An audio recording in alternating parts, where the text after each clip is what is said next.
Армысыздар, құрметті студенттер. Бүгін Самұрық Қазынада бірінші договорды қабылдаған соң сіздерге екінші договор келеді на подписание. Соны қалай қабылдау керек екенін көрсететін боламын.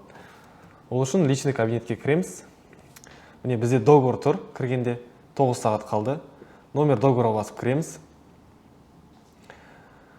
Енді мән берсек, міне бізде оставшееся время әлі 9 сағат деп тұр. Енді астына түсеміз. Бұл жерде бізде текст договоры бар. Договорды бір оқып шықсаңыздар да болады.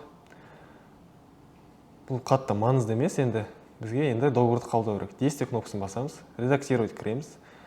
Осы задачаға өзімізді таңдаймыз. Одан кейін сохранить кнопкасын басамыз.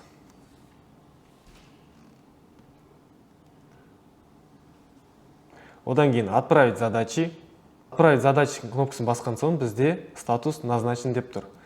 Ары қарай действие кнопкасын басқанда бізде подписать кнопкасы шығып тұр. Осында өзіміздің ECP кілтімізді таңдаймыз. Рабочий стол. ECP-мізді таңдаймыз. Паролін жазып, подписать етеміз. Подписать. Міне бізде договор подписано успешно деп тұр. Статус заключен. Міне осылай екінші договорды қабылдаған соң бізде товар апару керек қалды.